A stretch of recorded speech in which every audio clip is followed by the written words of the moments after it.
தொழுது அங்கு அணைபுற அவர் முன் பணிபொடு தொழுது அங்கு அணைபுற அணி கொம்பரின் மிசை அருகு எங்கும் தவம் முன் புரிதலில் பரு தொண்டு என நிலை தலை நின்று உயர் தமிழ் இறையோராம் இவர்தம் திருவடிவு அது கண்டு அதிசயம் என வந்து எதிர் அரகர என்றே சிவமுன் பயில் மொழி பகன்கின்றன வளர் சிறை மென் கிளியோடு சிறு பூவை. அடுத்தது ஒரு இயற்கை காட்சி. கிளியும் பூவை என்று சொல்லக்கூடிய நாகனவாய் பறவையும் ரெண்டும் அது கூவுகிறது. எப்படி கூவுதுன்னு கேட்டீங்கன்னா, இதோ எங்களுடைய தமிழ் இசை வல்லுநர் வருகிறார். சரிங்களா? மேஸ்ட்ரோ யாரு? இவர் தமிழுக்கு மேஸ்ட்ரோ, இசை ஞானி அவர். இவர் தமிழுக்கு இசை ஞானி. அப்படிப்பட்டவர் வருகிறார். இங்க வாங்க, வந்து என்ன பண்ணுங்க, கூப்பிட்டுலாம் சொல்லலை. இவர் வர்றாரு. வர்றதை பார்த்துட்டு என்ன பண்ணலாம், அந்த கிளிகளும் நாகனவாய் பறவைகளும் அதுவே அரகர அரகரன்னு ஒழிக்கலாம். எப்படி ஒழிக்க முடியுமான்னு கேட்டா, முன் சிவ பயில் மொழி, முன்னையே அது சிவமொழியை பயின்றதனால் சொல்கிறது. நம்ம ஏற்கனவே திருவாரூர் திருப்பதிகத்துல பாடிகள செய்தியை படிச்சிருக்கிறோம். திருநகர சிறப்புல திருவாரூரில் இருக்கக்கூடிய பிள்ளைகள் பாடுவன அப்படின்னு படித்தோம். பிள்ளைகள் பாடுவன. வீட்டில் கிளிக்கு பேச்சு பழக்குவோம். சிலருக்கு இப்போ கிளியை தேடி பார்த்து கண்டுபிடிக்கணும். கிளிகளுக்கு பேச்சு சொல்கிற வழக்கம் நம்முடைய தமிழகத்தில் இருந்தது.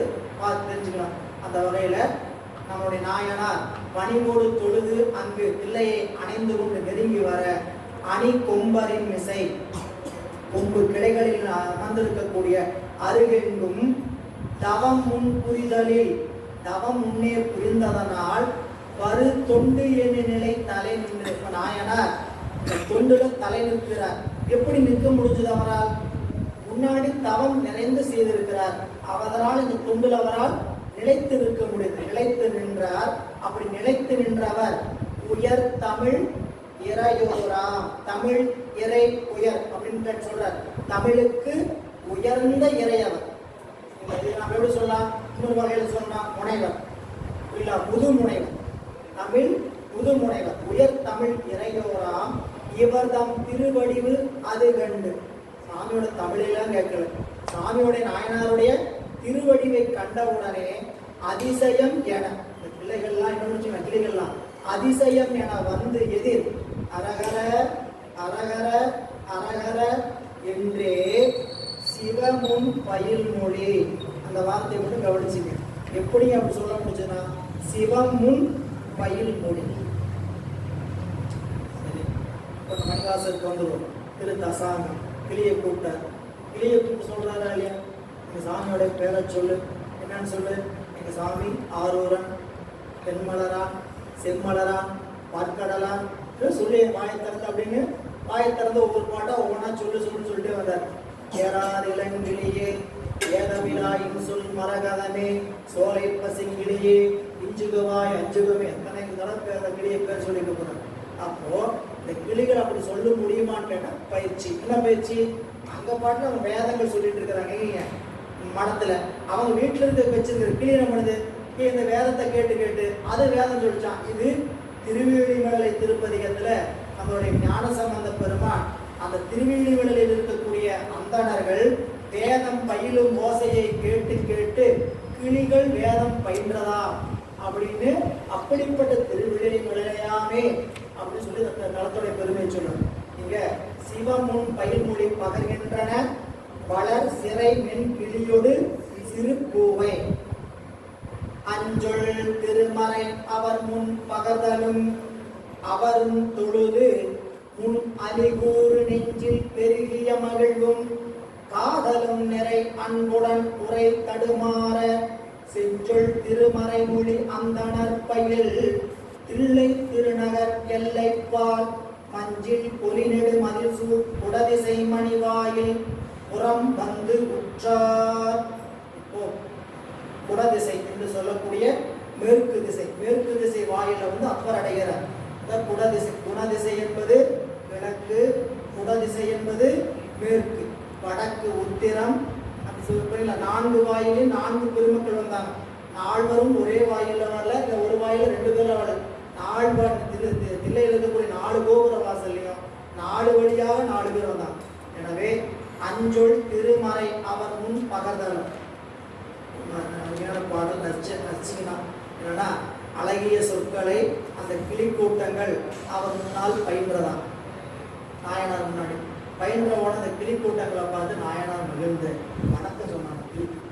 கிளிகளுக்கெல்லாம் ஒரு அதான் போன பாடல நந்தவனத்துக்கு வணக்கம். திருநந்தவனத்தை வணங்கி வந்தாரு நம்பியாருடைய வரலாற்றிலையும் படித்தோம் முன்னாடி.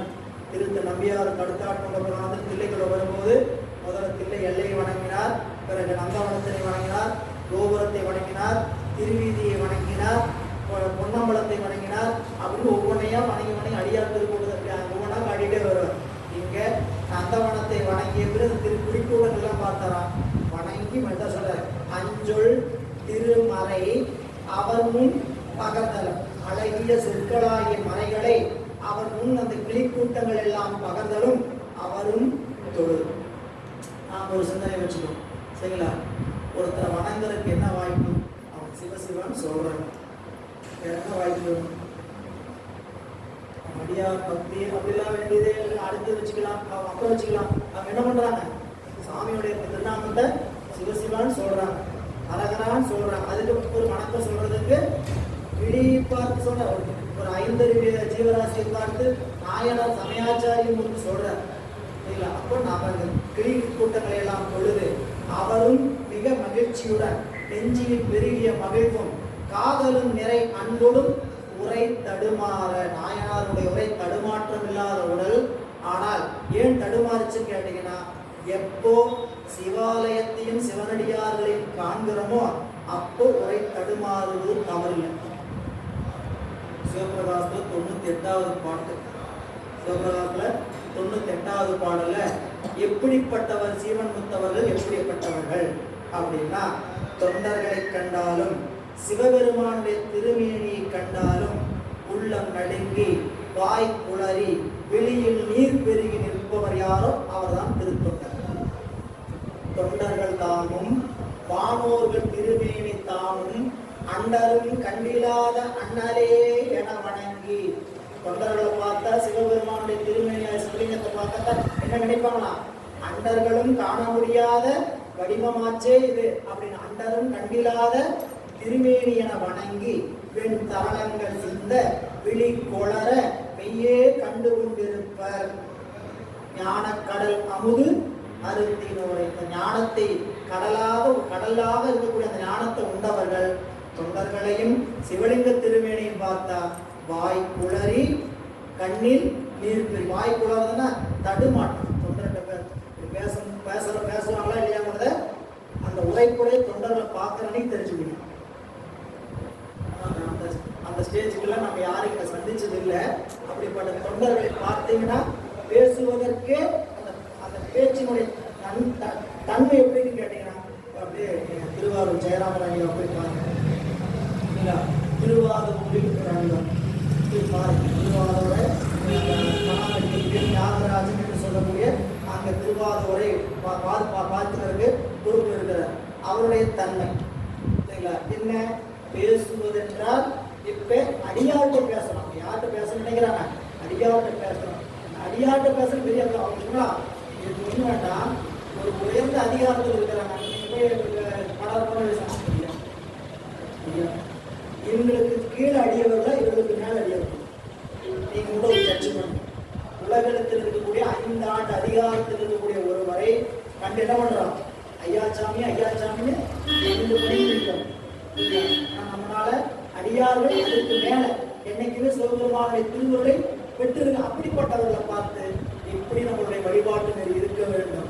இதெல்லாம் நாயனாருடைய வரலாற்று அப்படி போக தொண்டர்களுடைய தன்மை எப்படி இருக்கணும் அப்படின்னு காட்டுகின்ற நிலை. எனவே நெஞ்சில் பெருகி அவருடைய உரை தடுமாற இந்த காட்சி என கிளிகளுடைய கூட்டமே இப்படி இருக்குதுன்னா தில்லையில் இருக்கக்கூடிய பெருமக்கள் இப்படி இருப்பாங்க. இப்படி நினைச்சிருப்பாரு. கிளிகள் எல்லாம் இப்படி வேதத்தை பாடுறதே இப்படி முடிய சொல்லுது. தில்லையில் இருக்கிறவங்க எப்படி இருப்பாங்க? நம்ம போறமே தில்லைக்கு அப்படின்னு அவருடைய உரையெல்லாம் தடுத்து நிற்கக்கூடிய நிலையில தில்லை நகர் எல்லைப்பால் வந்து நம்முடைய குடதிசையாகிய மேற்கு திசை மணிவாயில் புறமுண்டு அமைகிறார் நாயனார் என்ற சிந்தனையோடு இன்றைய சிந்தனையை நிறைவு செய்கிறோம்.